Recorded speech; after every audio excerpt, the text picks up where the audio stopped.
நாங்குநேரியில் அப்பாவி மக்கள் டீ குடிச்சிட்டு இருந்தவங்கள 9 பேர் இறங்கி வந்து சர்ற மாதிரியே எல்லாரையும் வெட்டியிருக்காங்க. அந்த மக்கள் ஏதாவது பாவம் பண்ணாங்களா, யார் சண்டையாவது இழுத்தாங்களா, யாரையாவது வம்பு இழுத்தாங்களா? கிடையாது.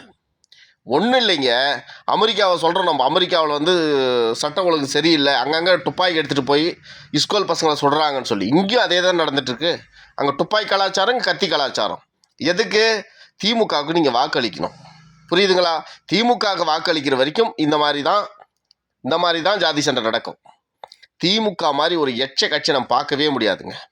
உங்கள் ஆட்சி தானே நடக்குது, உங்கள் ஆட்சி தானே நடக்குது. இவ்வளோ கீழ்த்தரமாக செய்வாங்களா? திமுக நினைச்சா 1 மணி நேரத்தில் இதை கண்ட்ரோலுக்குள்ளே கொண்டு வர முடியும். காவல்துறை உங்கள் கையில் தானே இருக்குது, ஆனால் கொண்டு வர மாட்டாங்க. ஒசூரில் ஒரு திமுககாரனுடைய பையன் குடிச்சிட்டு தாறுமாறாக வண்டி ஓட்டுன்னு போயிருக்கான்.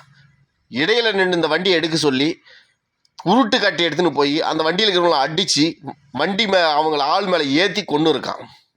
இது எதை குறிக்குது? நான் திமுகவுடைய அதிகாரத்தில் எங்கள் அப்பாங்கிறான்ற திமிர் தானுங்க.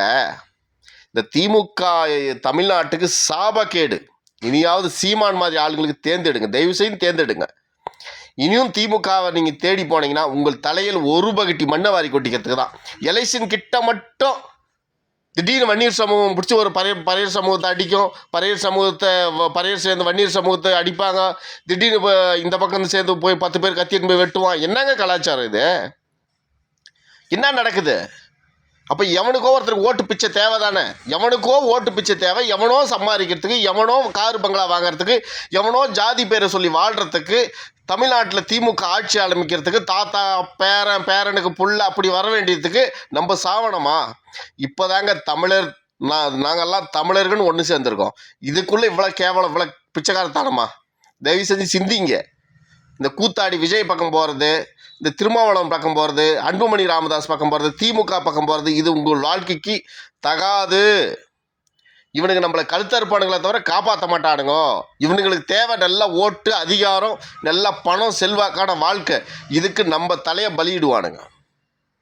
தயவு செஞ்சு இனிமேல் திருந்துங்க. சீமான் மாதிரி ஆளை கேளுங்க. தமிழ் தேசியம் பேசிட்டு வரான் நல்லவன், அவன் பின்னாடி இல்லைங்க, தப்பு இல்லை. இவனுக்கு ஆபத்தானவனுங்க.